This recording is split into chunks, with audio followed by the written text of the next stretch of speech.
चीजें मिलकर के जीवन कहलाता है। आप लोग अक्सर ये शब्द सुनते होंगे, जीवन है, आत्मा है, सुनते हैं ना आप लोग। लेकिन जीवन और आत्मा में भेद क्या है, इस भेद को भी समझ लेने में, इसको समझ लेने से आपका जीवन और सरल हो जाएगा, आपका समझना और सरल हो जाएगा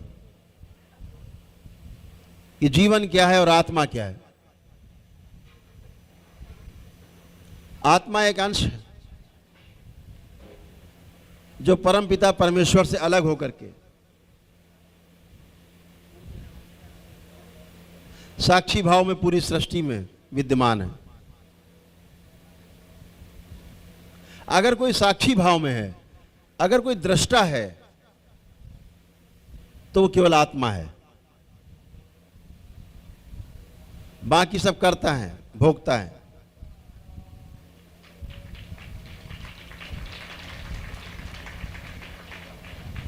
जब 5 चीजें एक साथ हो जाती हैं, यानी आत्मा के साथ साथ 4 चीजें और मिल जाती हैं, तो उसे जीवन कहते हैं।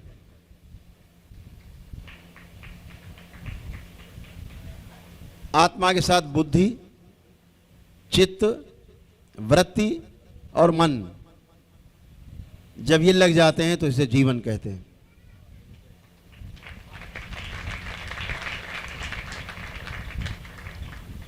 जब ये जीवन पूरा होता है, कंप्लीट, तो एक अंश का परमाणु बनता है।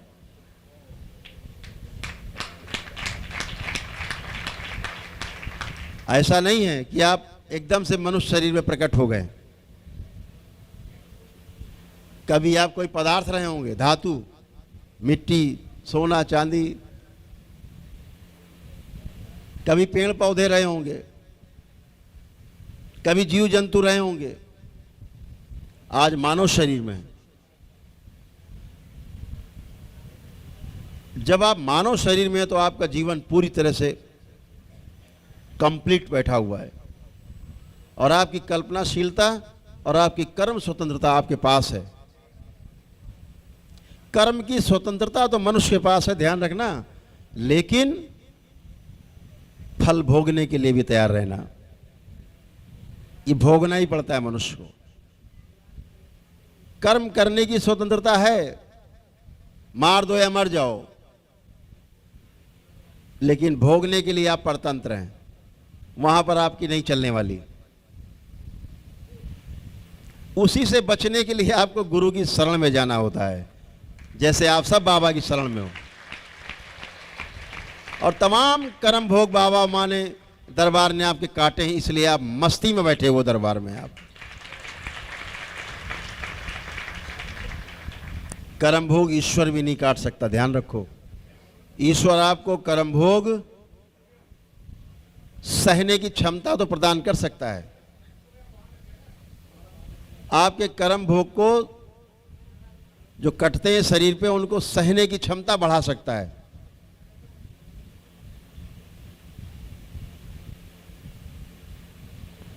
छीण कर सकता है, थोड़ा कष्ट को कम कर सकता है, लेकिन ईश्वर आपके कर्म भोग को भी नहीं काट सकता। न भगवान राम काट पाए अपना, न भगवान श्री कृष्ण काट पाए अपना कर्म भोग। उदाहरण है, इसके नीचे तो सभी कुछ है, सब कोई है। एक पूर्ण गुरु है केवल, जो काम ईश्वर नहीं कर सकता वह केवल पूर्ण गुरु कर सकता है। आपके कर्म भोग क्षण में काट सकता है।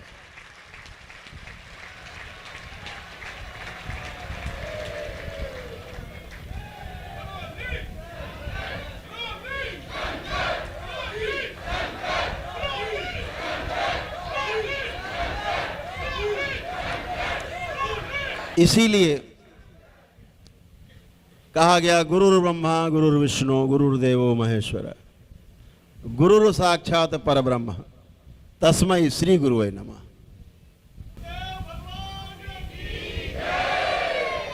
आपके कर्म भोग काटने का काम सिर्फ आपका पूर्ण गुरु कर सकता है, क्षण में मिटा सकता है आपके कर्म भोग।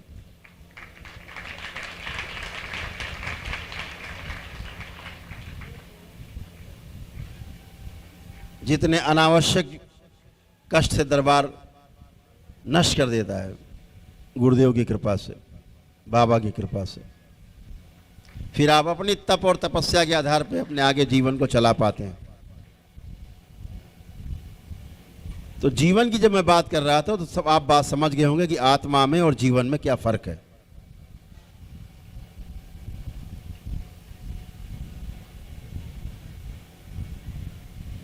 जीव जंतु, उनमें भी जीवन है। आप देखते हुए चल फिर रहे हैं, आप ही की तरह खा पी रहे हैं, संतान उत्पत्ति हो रही है। गुस्सा भी देखते हो उनको आप, प्रेम में भी देखते हो कि प्रेम में भी है। एक कुत्ता आप पालते हो, आपसे प्रेम में होता है, बाहरी व्यक्ति आता है उसको दौड़ा लेता है भौ भौ करके, जानता है भय के आधार पर दौड़ाता है। ये कहाँ से आ गया घर में घुस आया भाई, और कोई समझदारी नहीं है, केवल भय के आधार पे। उसको पता है भोजन हमको इसी घर से मिलता है। आहार, निद्रा, भय और प्रजनन, ये चार चीजों में जीव जंतु जीते हैं। लेकिन उनमें भी जीवन है। लेकिन तमाम जीव जंतु ऐसे भी हैं जिनमें जीवन होता ही नहीं है, होता ही नहीं है जीवन। चल फिर तो रहे लेकिन जीवन नहीं है उनमें।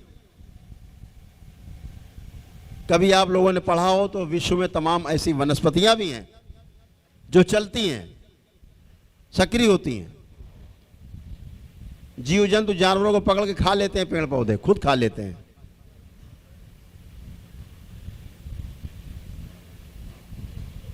तो अगर उनमें जीवन नहीं तो फिर क्या है? जीवन नहीं तो फिर क्या है उनके अंदर? कैसे चल रहे हैं? आप कैसे पहचानेंगे किस जीव जंतु में जीवन है और किस जीव जंतु में जीवन नहीं है? कैसे पहचानेंगे आप? किसी के पास पहचान करने का तरीका है? बड़ा सरल है, बहुत सरल है।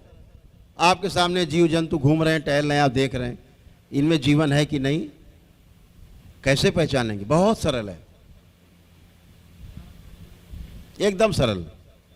जैसे आप गाय को बुलाते हैं, आप बुलाते हैं ना, आओ आ जाओ आ जाओ खा लो, आप रोटी गुड़ खिला देते हैं, आती नहीं आती गाय चल के? आप बुलाते हैं तो आती कि नहीं आती? आती। कुत्ता खड़ा हो, आप उसे दिखाओ कुछ खाने के लिए, पुचकारते हो, बुलाते हो, आ जाता है, आता है, आप खिला देते हो। वो तमाम जीव जंतु जो सर्कस में देखे होंगे आपने, ट्रेनिंग देते हैं, जैसा कहता है उसका ट्रेनर वैसा ही करता है।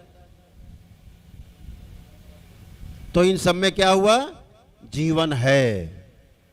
यानी आपके अंदर बैठे हुए जीवन के संकेतों को उसके अंदर बैठा हुआ जीवन समझ रहा है, तो वो आपकी तरह आपके कहने के अनुसार वो चल रहा है। आप कहते हो चलो यहाँ से, चलो चलो बाहर चलो, तो चला भी जाता है। लेकिन आपके कमरे में बिच्छू घुस जाए, आप उससे कहो भैया बाहर चलो, मच्छर घुस जाए कि भैया बाहर चलो, मक्खी आ जाए भैया बाहर चलो, जाएगी? नहीं जाएगी।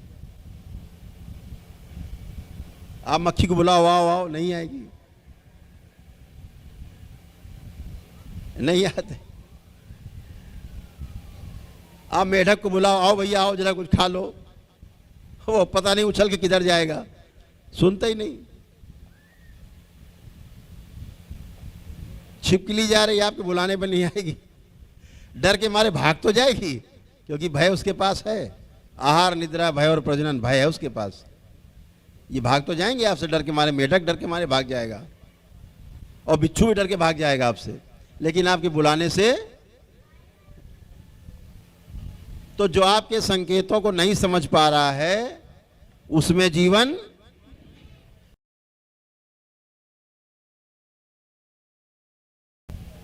लेकिन जो जीवन हमारे संकेतों को समझता है, जिसमें पशु पक्षियों में, आप समझ लो इसमें भी मेरे जैसा ही जीवन विद्यमान है। इसीलिए जीव हत्या पाप कहा गया है, क्योंकि हमारा जैसा ही जीवन उनमें भी विद्यमान है।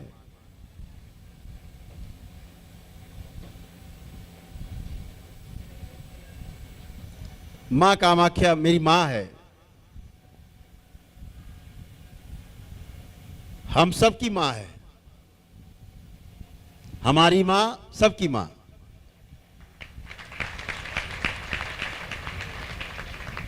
हमार माँ सवार माँ।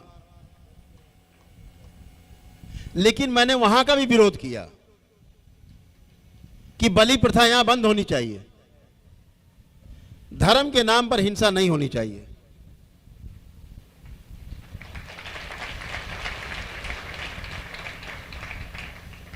कुरीतियों का हमने सदैव विरोध किया है मंच से, दरबार ने हमेशा विरोध किया। अनावश्यक पूजा पाठ, गंदी पूजा पाठ से आपको दूर रखने की हमेशा कोशिश की दरबार ने। लोगों को लगता था कि गुरुजी क्यों बोलते हैं मंदिरों के बारे में ऐसा, क्यों बोलते हैं मूर्तियों के बारे में ऐसा, शास्त्रोक्त नहीं है इसलिए बोलते हैं। हमारे महापुरुषों ने इसकी आज्ञा नहीं दी है, अनुभव के आधार पे। इसलिए दरबार भी आपको आज्ञा नहीं देता गलत काम, गलत पूजा पाठ के लिए। ऐसे मंदिरों को बिल्कुल हटा देना चाहिए जो अप्रतिष्ठित मूर्तियां पूजा पाठ कराते हैं। हमने इसीलिए उसी आधार पे तमाम मजारों के लिए हमने बात की, हटा देना चाहिए, नहीं करना चाहिए पूजा पाठ। हमने धर्म के आधार पे कभी अलग अलग नहीं किया है। जो वास्तविक धर्म है उसको तो समझा ही नहीं लोगों ने भी, उसको समझने में किसी को रुचि नहीं है। संस्कृतियों में रुचि है, हमारी संस्कृति तुम्हारी संस्कृति से ज्यादा बेहतर है, हमारा खान पान तुम्हारे खान पान से ज्यादा बेहतर है, हमारी सोच तुमसे ज्यादा बेहतर है। इस पे तो बहुत बात की है,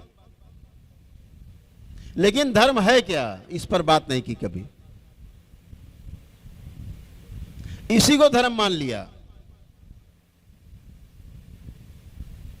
5 वक्त नमाज पढ़ने को धर्म मान लिया, सुबह शाम घंटी हिला करके पूजा करने को धर्म मान लिया, चर्च में जाकर के प्रेयर करने से इसी को धर्म मान लिया। भ्रमित हो गए, भ्रमित रहेंगे।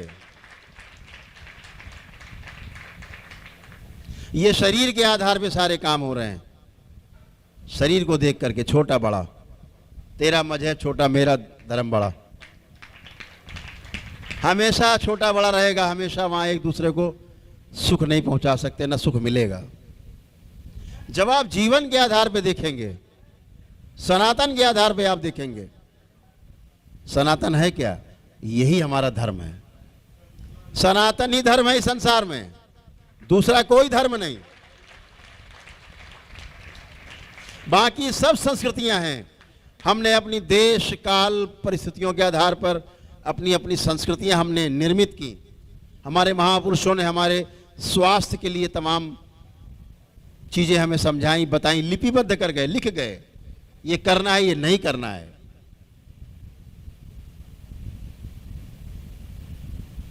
लेकिन धर्म केवल अगर ये संसार में है, सृष्टि में है, तो केवल एक ही धर्म है जिसे हम सनातन कहते हैं। हिंदू होना हो, सनातनी होना अलग अलग विषय है। यह अलग विषय है कि हिंदू जल्दी सनातनी हो सकता है, तुरंत सनातनी। एक आदमी गंगा के किनारे खड़ा है, एक आदमी गंगा से 100 किलोमीटर दूर खड़ा है। जो किनारे खड़ा है वो संस्कृति, गंगा बह रही है सनातन, एक डुबकी तुरंत मार सकता है, सनातनी, सनातनी हो गया। जो नजदीक खड़ा है वो हिंदू संस्कृति है, विशाल हृदय रखती है हिंदू संस्कृति, विशाल हृदय। ये कहने में कोई संकोच नहीं, बहुत गर्व है, बहुत गर्व है कि हमने हिंदू संस्कृति में जन्म लिया है। हमारे माता पिता हिंदू थे, हमारे पूर्वज हिंदू थे, हम ऋषि मुनियों की संतान है। ये कहने में बहुत गर्व अनुभव होता है। लेकिन हमारे महापुरुषों ने सिखाया है कि हम दूसरी संस्कृतियों का भी आदर करें।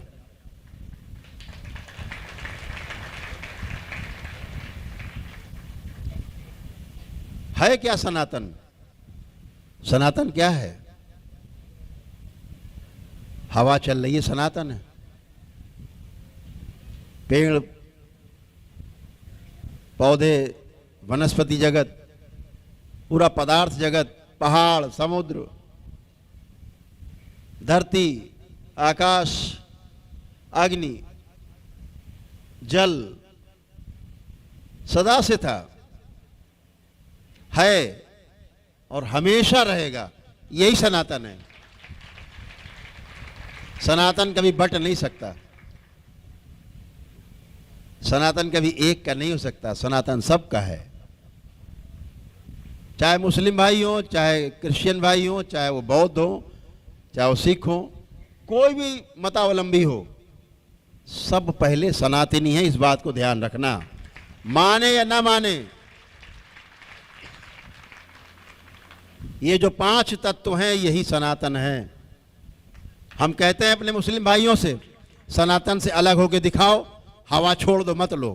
पानी छोड़ दो, मत प्रयोग करो। अग्नि का प्रयोग मत करो। सूरज को मत देखो, सूरज का लाभ मत लो, चंद्रमा का लाभ मत लो। नहीं कर सकते। सनातनी है लेकिन मानते नहीं है।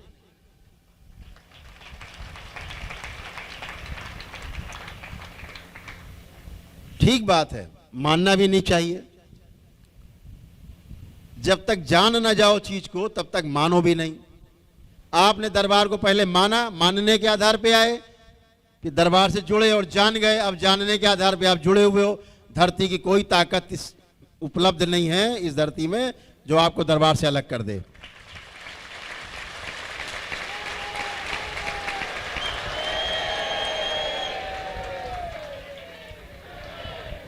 क्योंकि आपने अनुभव किया है, आपके पास अनुभव है दरबार का, स्वयं का अनुभव है। कोई आपको बरगला नहीं सकता। आपने दरबार की शक्ति को अपने में अनुभव किया है, अपनी शक्ति को आपने अनुभव किया है, इसलिए आपको कोई भटका नहीं सकता। तो सनातन सत्य है, सदा था, है और सदा रहेगा, वही सनातन है।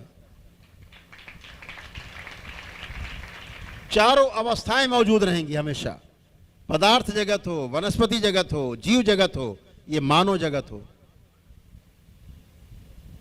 अभी तो हमारे महापुरुषों ने, अभी जो हम बोल रहे हैं 4 अवस्थाएं हैं, तो लोग कह सकते हैं 4 अवस्थाएं नहीं, 3 अवस्थाएं हैं। 3 अवस्थाएं मानी जाती हैं। तो आप कैसे जवाब दोगे कि 4 अवस्थाएं हैं? तो 3 अवस्था मानी जाती। क्या? पदार्थ जगत, जो पदार्थ दिखते हैं सारे, जो दिख रहा है। वनस्पति जगत, सारे पेड़ पौधे। जीव जगत, सारे पशु पक्षी और मानव, ऐसे कह सकते हैं। लेकिन ध्यान रखो, हम जीव नहीं हैं, हम जीवन हैं।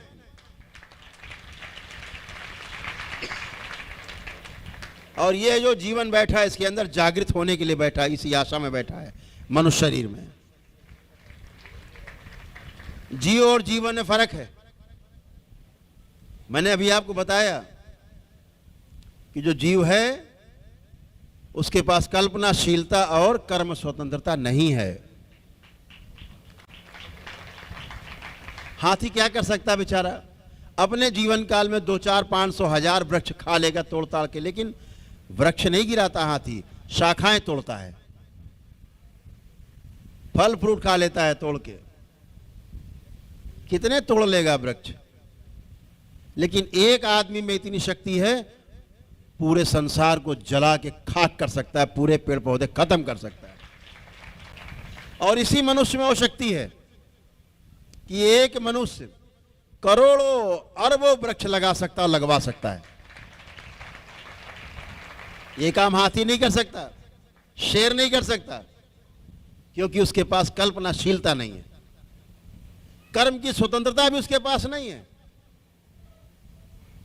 इस आधार पर हम बाकी जीवों से मानव अलग है, क्योंकि मानव के पास कर्म स्वतंत्रता और कल्पनाशीलता है अपने मेधस के आधार पे। हमारा जो मेधस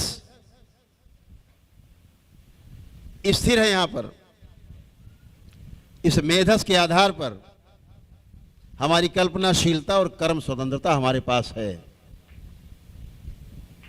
क्योंकि हमारा मेधस सक्रिय है। मेधस जीव जगत के पास भी है, लेकिन उसका मेधस सक्रिय नहीं है। वृक्ष जो है सबसे निम्न योनि है। हमारे साथ तमाम सन्यासी बैठे, अगर ये शीर्षासन करें, अभी आपके समक्ष कल्पना करिए, तो इनके बाल चारों ओर नीचे बिखर जाएंगे, बिखर जाएंगे धरती पे। जड़ है ये, जड़। और थोड़ा ऊपर देखोगे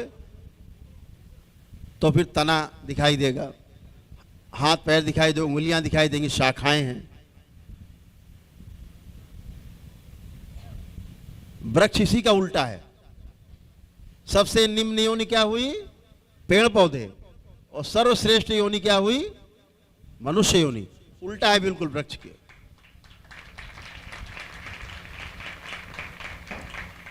जब वनस्पति जगत से आप सब गुजरे, कभी कोई वृक्ष रहे, कभी कोई फल फ्रूट आपसे निर्मित हुए, बने इस सृष्टि में, धीरे धीरे आपका निर्माण होता गया, आगे बढ़ते गए।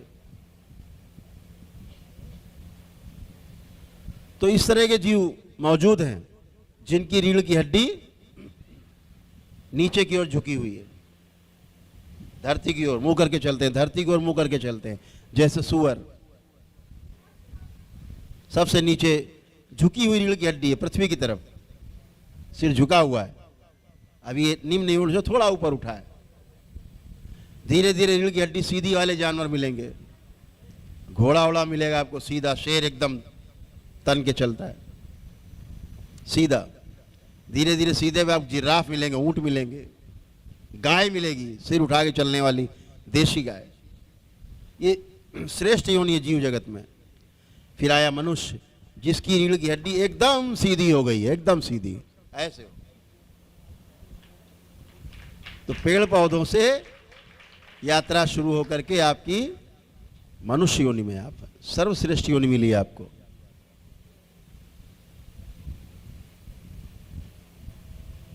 जब भी आप साधना करें, घर में भी करें, एक स्थान बनाएं, तो हमेशा देखें कि पूरब किधर है।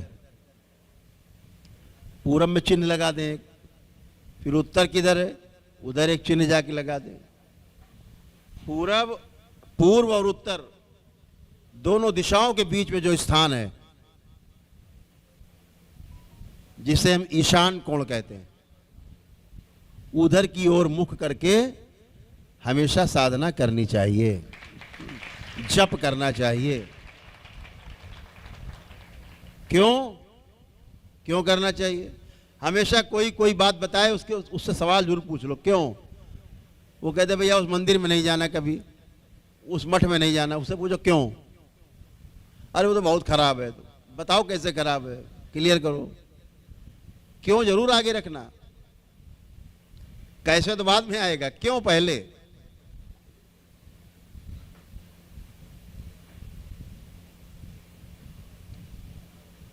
तो आप हमेशा जब उधर की ओर बैठते हैं, ईशान कोण की ओर, उस समय आपका शरीर और जीवन का तालमेल 0 डिग्री पे होता है, कोई भार नहीं होता। और जब भी आप लेट जाएं, दंडवत करें, सुबह प्रार्थना पूजा, तो आप उसी तरफ लंबे लंबे लेट जाते हैं, तो रीढ़ की हड्डी आपकी एकदम सीधी उसी की तरफ होती है। आपका जो आपका कहा गया ना, महापुरुष कहते हैं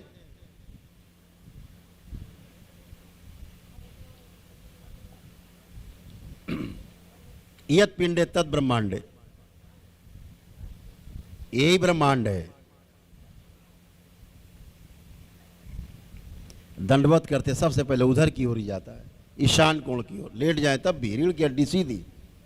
आप बैठे भी होते हैं तब भी आपका इशारा, जो चुंबकीय क्षेत्र है आपका 0 हो जाता है।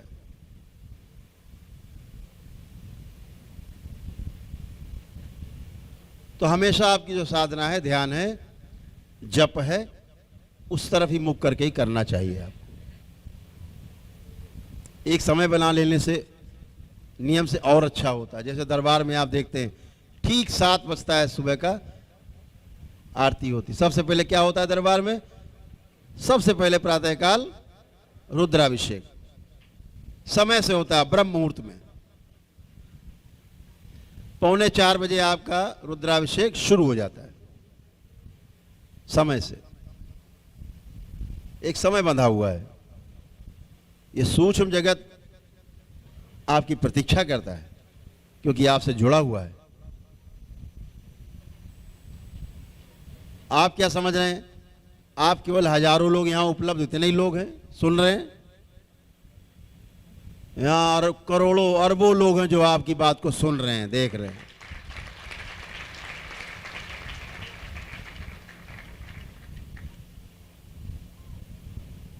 इस धोखे में कभी मत रहना कि हम जो कर रहे हैं कोई देख नहीं रहा है। वो सब देख रहा है।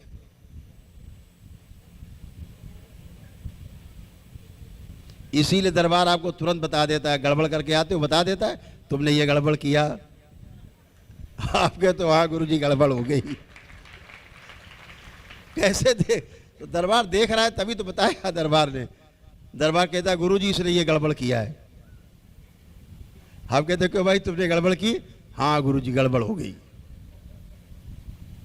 तो आप 24 घंटे 365 दिन जब तक ये शरीर रहेगा आप दरबार की नजर से ओझल नहीं हो सकते। हमेशा दरबार की नजर में।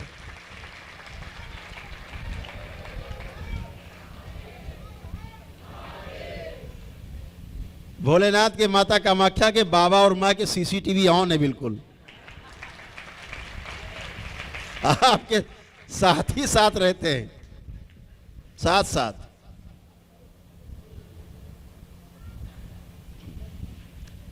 तो हमेशा ध्यान रखो कि हम जीवन हैं और जीवन के आधार पर जब सामने वाले से संबंध हम अपने बनाते हैं तो उन संबंध के आधार पर सुख होता है।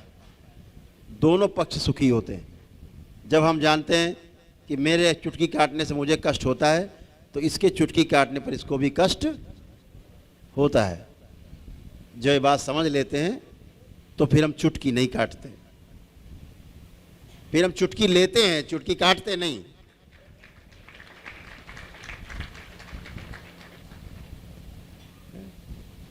तो इसलिए ध्यान साधना एक वो उपाय है जिस उपाय से आप भी आगे बढ़ सकते हो, आपका परिवार आगे बढ़ सकता है, आने वाली पीढ़ी भी इसे अपना के आगे बढ़ सकती है, ईश्वर की प्राप्ति हो सकती है। और ईश्वर की प्राप्ति हमारा जो है यही लक्ष्य। ईश्वर है क्या?